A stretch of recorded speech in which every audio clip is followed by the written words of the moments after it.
Welcome, everybody. Today, we're going to talk about goals and systems, phase 2, phase 3. So let's jump right in. So let's talk about goals and systems.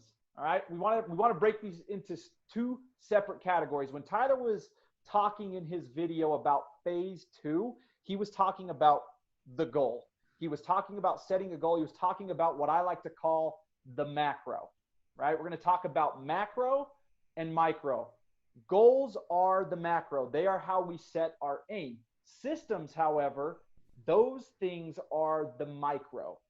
And the micro makes or breaks us, or makes or breaks our goals. And that is what phase 3 is all about.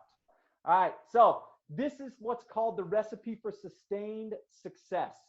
And I was excited to share this with you tonight, all right? Has two parts. Part 1, decide the type of person you want to become. And that is what Tyler talked about in phase 2. That is the macro. Part 2 to this recipe for sustained success, and this is the most important part. This is more important than deciding what type of person you want to become. All right. And that is, you prove it to yourself by stacking small wins every single day, and you give power to the micro. It's essentially, we're looking at behaviors, right? But I want you to think of it this way. There are a few elements that really create behavior change, okay? One of them is the motivation, and that's essentially, the motivation is just the desire to do that behavior, right? The other side is the ability to do it, right? The capacity to do the behavior. So number 1, motivation. Number 2, the ability. Number 3, the prompt.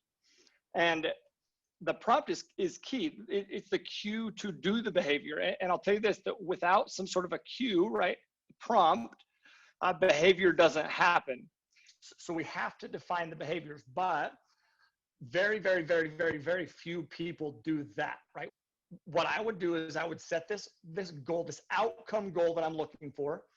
And then, just like we talked about brainstorming goals, I would brainstorm behaviors around those, because there is many ways to get to the same end point. We have to align ourselves with behaviors that match for us, right? How do we make it easier, right? We can increase our skills by gaining those skills. You're turning up the volume on ability, right? So now all of a sudden you know that you can do this. Okay, that's the key. I want to make this clear. We're not looking for, perfection, right? We're only looking for consistency at this point, because if we can create consistency, the behavior will be formed, and the habit will be formed, right? And the steps will continue to build off one another. But we have to chunk it down. We have to make it so simple that we can't fail. If you miss once, that is fine. If you miss twice, that is okay, but never a third. Never. It's the rule of 3. You never miss a third time, because what ends up happening, according to data and research, is when you miss something 3 times in a row, a new habit is formed and your trajectory changes. When we're talking about identity formation, right? You miss 3 times in a row, you can rest assured that your trajectory, instead of being here on the up, it has started to move on the down.